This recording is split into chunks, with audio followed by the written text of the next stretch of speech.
નમસ્કાર બહેનો, સ્વાગત છે તમારું આપણી આ યુટ્યુબ ચેનલમાં જેનું નામ છે ગુજરાતી જીકેની જમાવટ. તો આપણે અગાઉના વિડીયોમાં બહેનો જાણ્યું કે આંગણવાડી જે કાર્યકર અને તેડાગર બહેનોની જે માનદ સેવાની જે ભરતી છે તે ભરતીની પસંદગી પ્રક્રિયા કઈ રીતની હોય છે અને બહેનોએ ઓનલાઈન મેરિટ યાદી જાહેર થયા બાદ કોઈ અરજદારને એવું લાગે કે મારું નામ મેરિટમાં આવવું જોઈતું હતું અથવા તો જે મેરિટ જાહેર થઈ છે તે પ્રમાણે મારા ટકા તેના કરતાં વધારે થાય છે અથવા તો મારે તેટલા જ માર્ક્સ હોવા છતાં પણ મારો મેરિટમાં સમાવેશ નથી થયો, તો તેઓ ઓનલાઈન મેરિટ યાદી જાહેર થયા બાદ કોઈ પણ મેરિટ અંગે જે છે તે મિત્રો ઓનલાઈન અરજી કરી શકે છે, ફરિયાદ જાહેર કરી શકે છે. તો જાણીએ આજના વિડીયોમાં વિગતવાર કે જે ઓનલાઈન અપીલ જે કહી શકાય ગ્રીવેન્સ સ્ટેટસ, તો અપીલ કોણ કરી શકે છે, કેવા બહેનો, અને અપીલ કઈ રીતે કરવાની હોય છે.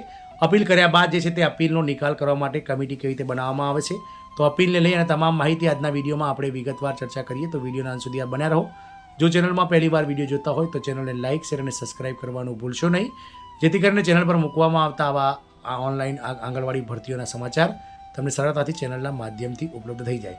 તો હાલમાં ગુજરાત રાજ્યના મહિલા અને બાળ વિકાસ વિભાગ દ્વારા કુલ 9,800 કરતાં વધારે જગ્યાઓ માટે જે છે તે ઓનલાઈન આવેદનો મંગાવવામાં આવી દીધા છે. હાલમાં CDPO શ્રી દ્વારા જે છે તે જિલ્લા લેવલે તમામ જે આવેલી અરજીઓ છે તેનું સ્ક્રુટિનીકરણ એટલે કે ચકાસણી ચાલી રહી છે.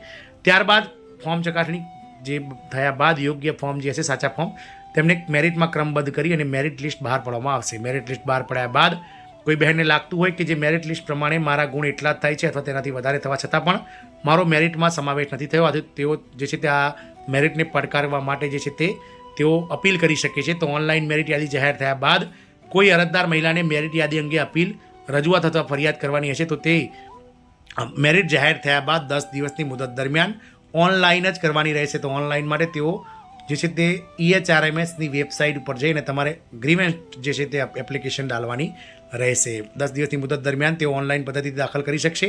સમગ્ર પસંદગી પ્રક્રિયા ઓનલાઈન હોવાથી અપીલ પણ ઓનલાઈન જ કરવાની રહેશે. અન્ય કોઈ પણ રીતે દાખલ કરવામાં આવેલ અપીલ વિચારણે લેવામાં નહીં આવે. હવે ઓનલાઈન પદ્ધતિથી દાખલ કરવામાં આવેલ અપીલ બાબતે નિર્ણય કરવા માટે ગ્રામીણ અને શહેરી વિસ્તારમાં નીચે મુજબની અપીલ સમિતિઓની રચના કરવામાં આવશે.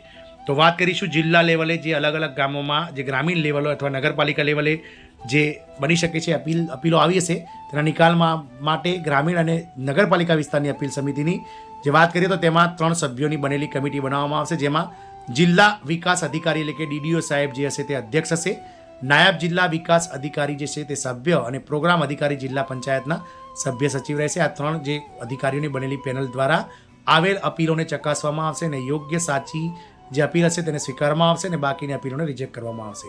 વાત કરીશું મ્યુનિસિપલ કોર્પોરેશનમાં, તો મહાનગરપાલિકા વિસ્તાર એટલે કે 8 મહાનગરપાલિકાઓ અમદાવાદ, સુરત, વડોદરા, રાજકોટ, ભાવનગર, જામનગર અને જૂનાગઢની જે અપીલ સમિતિની વાત કરીએ તો તેના માટે મ્યુનિસિપલ કમિશનરશ્રીને અધ્યક્ષ બનાવવામાં આવે છે. ડેપ્યુટી મ્યુનિસિપલ કમિશનરને અધ્યક્ષ municipal commissioner, deputy municipal commissioner સભ્ય અને પ્રોગ્રામ અધિકારી શ્રી કોર્પોરેશનના સભ્ય સચિવ બનાવવામાં આવે છે. અપીલ સમિતિ દ્વારા ઓનલાઈન અપીલ સ્વીકારવાની મુદત પૂર્ણ થયેથી 10 દિવસની અંદર અપીલકર્તાને રૂબરૂ સાંભળીને નિર્ણય કરવાનો રહેશે અને લેવાયેલ નિર્ણયની નકલ અપલોડ કરી નિર્ણય ઉપલબ્ધ કરવાની રહેશે. એટલે કે તમે જે અપીલ કરો છો તે દરમિયાન તમને આ જે કમિટી છે તે કમિટી દ્વારા 10 દિવસની અંદર તમને જિલ્લાના જે છે તે ICDS ડિપાર્ટમેન્ટમાં બોલાવવામાં આવશે. તમારી અપીલને જે છે સાંભળવામાં આવશે. જરૂરી જે દસ્તાવેજો તમે જે માગશે તે પ્રમાણે તમે જે દસ્તાવેજો આપશો તે ચકાસશે અને ત્યારબાદ જો તમારી અરજી સાચી હશે તો તમારી અરજી સ્વીકારાઈ અથવા નથી સ્વીકારાઈ તેનું ગ્રીવેન્સ સ્ટેટસ પણ 10 દિવસની અંદર તેઓ EHRMSની વેબસાઇટ પર આ કમિટી દ્વારા મૂકી દેવામાં આવશે. સંબંધિત પ્રોગ્રામ અધિકારીશ્રીએ કરેલ ખાલી જગ્યાઓની જાહેરાત તેમજ ઓનલાઈન મેરિટ યાદીમાં અનિવાર્ય કારણોસર ફેરફાર કરવાની કે તે બાબતની રદ કરવાની સત્તા કમિશનરશ્રી મહિલા અને બાળ વિકાસ વિભાગની રહેશે. આમ આજના વિડીયોમાં આપણે જાણ્યું કે તમારે મેરિટ લિસ્ટ બહાર પડ્યા બાદ જો અપીલ કરવી હોય તો અપીલ કઈ રીતે કરવાની રહેશે. અપીલ ઓનલાઈન જ કરવાની રહેશે અને ઓનલાઈન અપીલ બાદ જે છે તે કમિટી અને કમિટી બાદ કમિટી દ્વારા ગ્રીવેન્સ સ્ટેટસ કે સુધીમાં બહાર પાડવામાં આવશે. તમામ માહિતી આપ સુધી પહોંચાડી. જય હિન્દ, અસ્તુ.